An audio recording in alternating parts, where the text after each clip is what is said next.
Good morning and welcome to my first video on graceful roots. This morning I'm going to be talking about beginning my homemaking journey and kind of the things that I've learned so far in my very short 2 months of marriage.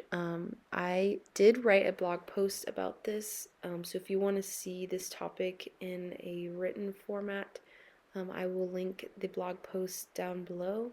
That way you can check it out. Just also, my blog is very underdeveloped. I have not very many things on there. It's still coming a long way, but I am slowly adding blogs and posts and recipes and different things like that. But I will definitely link the post version I have of this topic. But this morning I'm going to be making Dutch pancakes, which is a weekend breakfast for my husband and I. It's one of our favorites, and I usually tend to make it on Sunday mornings.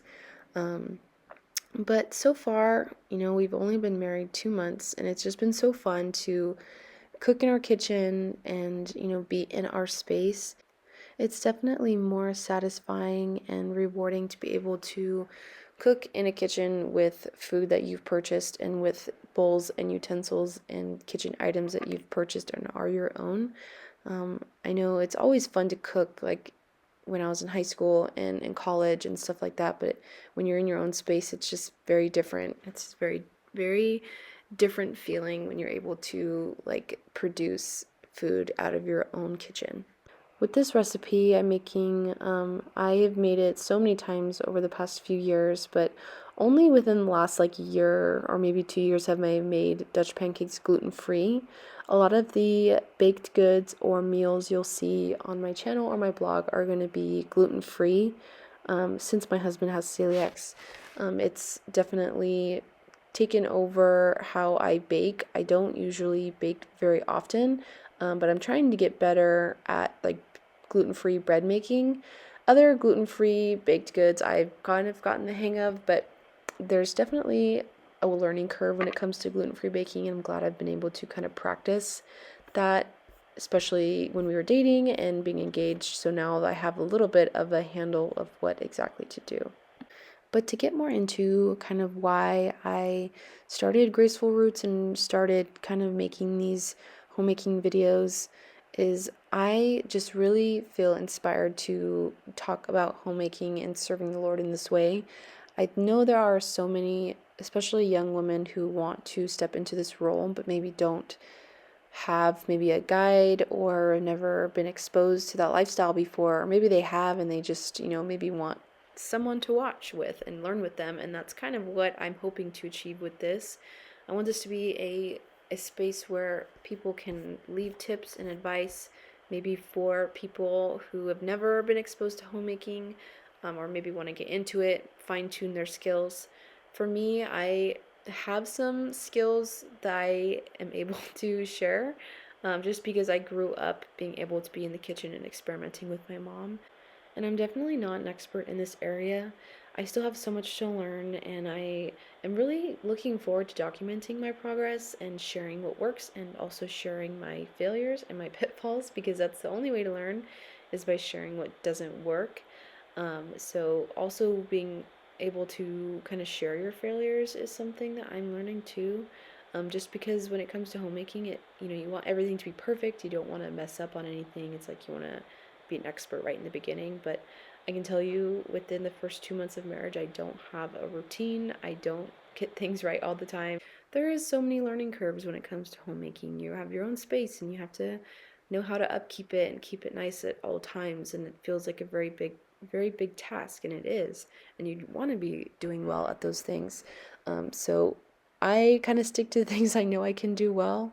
I know I can cook a good breakfast. I know I can, vacuum and clean the living room and clean the bathroom, but I'm still learning how to master these things and incorporate them into a nice routine. Also, with working full time, it does kind of provide an obstacle for when things should get done and not necessarily how. Just because there's a lot of time eliminated from my day, and being able to like get certain areas of the house clean that I want, or if I'm having people over, it's just like having to rely on the tiny little minutes of my morning and the little minutes of my evening and having to squeeze it in. Right here is one of my favorite parts of making Dutch pancakes is the actual cooking them and being able to spread them across the pan. This pan is one that I haven't used before. I usually use a bigger like saute pan. So usually I start on the top and pour the batter on the top and then work its way down.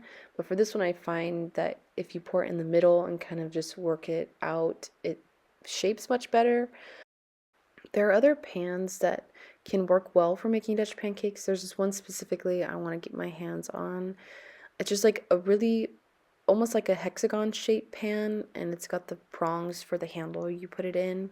That's the one I was used to growing up. That's one my Oma would make Dutch pancakes on. That pan, I don't actually know what name it is or what it's called, but that's the pan. And so this one I think is a like Dutch pancake making pan, but it's just not big enough. The pan I'm using in the video makes it look like they're pretty big, the pancakes, but they're pretty average size. I mean, normally they're usually supposed to be like bigger than your head, like pretty flat, large pancake. But I find with the gluten-free ones that they cook exactly the same as if I'm using regular gluten-filled flour. They don't break or crack when I flip them. You know, they are able to maneuver a little bit well because when I was experimenting with bread making, I would just find the bread, I mean, I wasn't doing it right.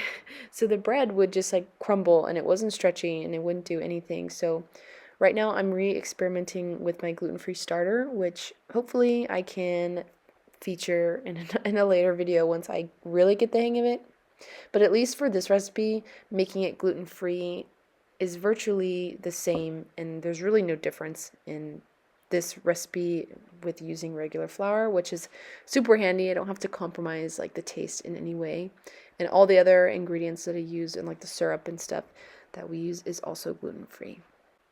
This bacon I thought turned out really well. I don't normally cook bacon in the oven, or I haven't, this was actually the first time I made bacon in my house by myself.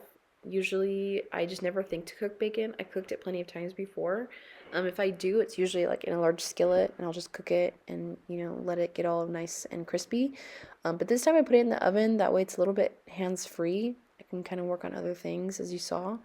But here I'm saving the bacon grease, putting it into this mason jar. My sister told me she uses the bacon grease as another like fat to grease her cast irons with. So I saved it in that jar, but admittedly I have not used it yet, and I don't know if I will. I haven't used my cast iron much since I saved the bacon grease, and I don't know how long it's good for, but one of these days I'll be able to try it and I will let you know how it goes. So right now I am assembling the pancake. I showed you all the ones I made. This recipe usually makes like 6 or 7 pancakes depending on how large you make them. It could be less, could be a little bit more, but it averages around 6 to 7 if they are around that size. But in all, the assembly is pretty easy. I don't think I showed me melting the butter on here, but just take some butter, melt it in a jar, and then take melted butter, spread it on top, and then the syrup goes on top, and then you roll it up like so, and then you'll be able to enjoy it just like that. Have a few of them. I kind of did it up a little bit just to make it a little fancy. Soon you will see the finished product with all of my elements with the pancake. I just want to thank those who tuned in to watch my first video on my channel. I can't wait to share more experiences and talk more about homemaking and serving the Lord in this way. I can't wait to connect with those fellow homemakers and see you in the next video.